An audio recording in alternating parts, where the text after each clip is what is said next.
आप देख रहे हैं सौगंध टीवी, सौगंध वतन की। मैं 4 महीने से माँ बनने का सपना देखती रही हूँ। एक माँ के रूप में ऐसा नहीं कर सकती।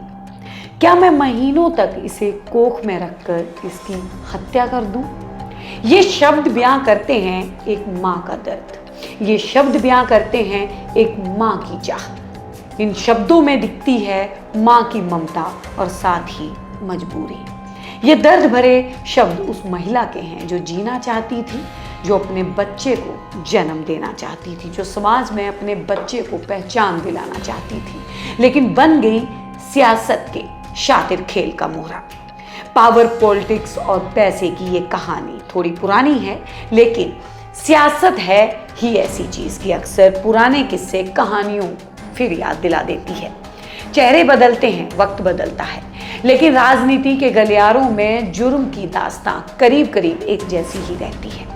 नाम चाहे सोनाली फोगाट हो या फिजा मोहम्मद या फिर मधुमिता, कहानी का दूसरा किरदार अक्सर नेताजी ही होते हैं। और इसीलिए हम आपके लिए लाए हैं तौबा नेताजी का प्यार नाम का ये सीरीज। इस सीरीज के दूसरे पार्ट में हम बात होगी मधुमिता और अमरमणि की। 9 मई 2003 ये तारीख शायद आपको याद ना हो, लेकिन उत्तर प्रदेश की राजनीति में इस तारीख ने काफी कुछ बदला। इस तारीख ने उत्तर प्रदेश की उस वक्त की तेज तर्रार कवित्री मधुमिता शुक्ला की जिंदगी उससे छीन ली।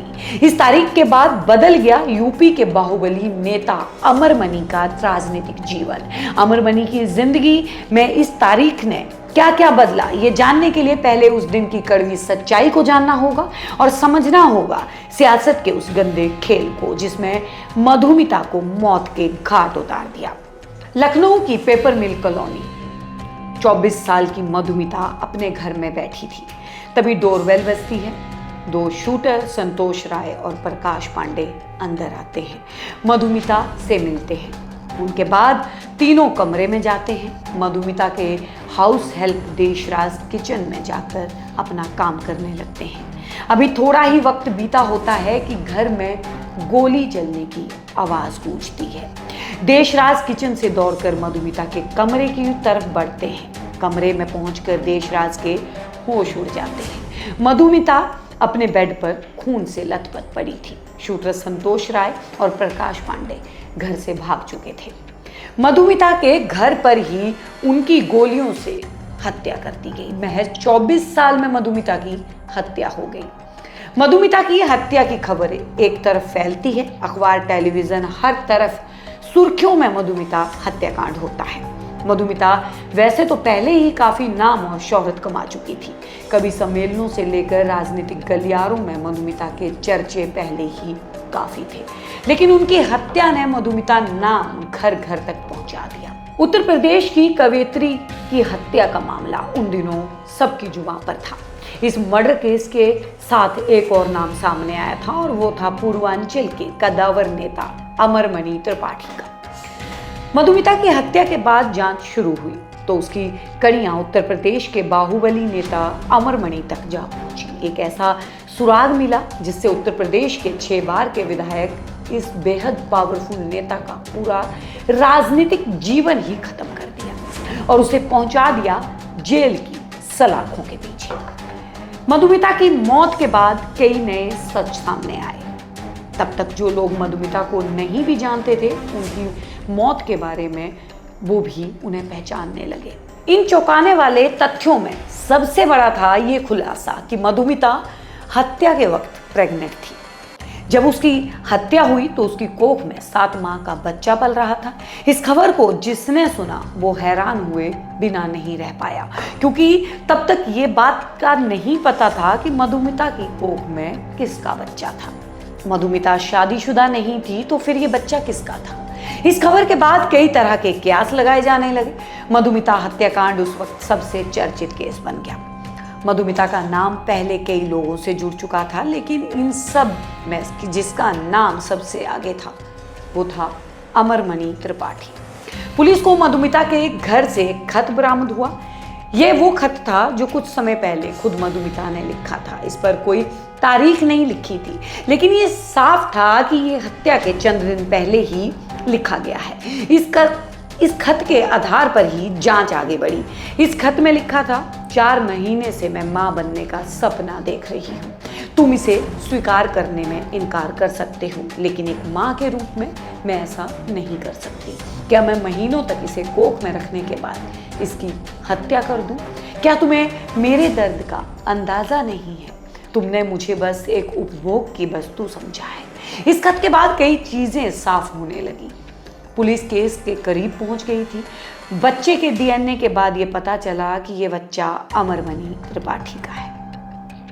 जैसे ही मधुमिता की कोख में अमरमणि का बच्चा होने की बात सामने आई, उत्तर प्रदेश की राजनीति जगत में सनसनी फैल गई।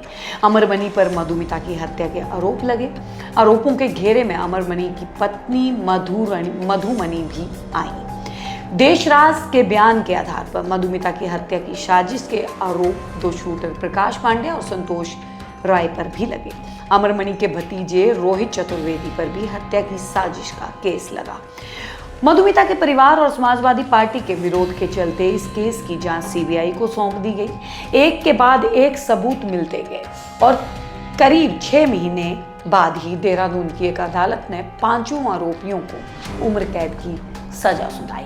अमरमणि ने निचली अदालत के खिलाफ हाई कोर्ट में याचिका दायर की, लेकिन हाई कोर्ट में सजा को बरकरार रखा।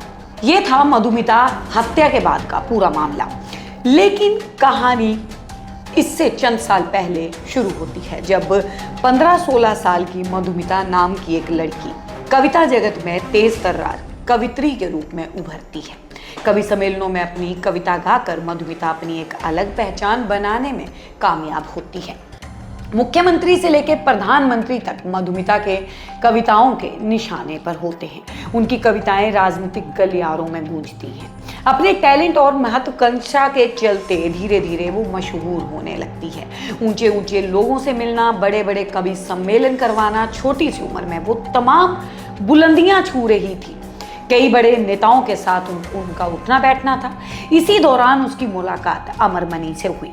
अमरमणि यूपी की राजनीति में बड़ा नाम था। अमरमणि को यूपी की राजनीति में बड़ा दबदबा रखने वाले हरिशंकर तिवारी का राजनीतिक उत्तराधिकारी माना जाता था और उसी तर्ज में अमरमणि भी अवसरवाद की राजनीति में अपना बड़ा नाम कर चुका था। कभी बीएसपी की टिकट पर तो कभी बीजेपी की, कभी सपा की। हर बार जीत दर्ज करवाने वाला अमरमणि की उस वक्त खासी पकड़ थी। यही सब मधुमिता को अपनी तरफ खींच रहा था। कहते हैं कि मधुमिता अक्सर अमरमणि के घर जाती थी।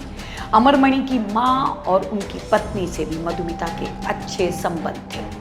अमरमणि की मां को मधुमिता की कविताएं बेहद पसंद थी। धीरे धीरे अमरमणि और मधुमिता की नजदीकियां भी बढ़ रही थी।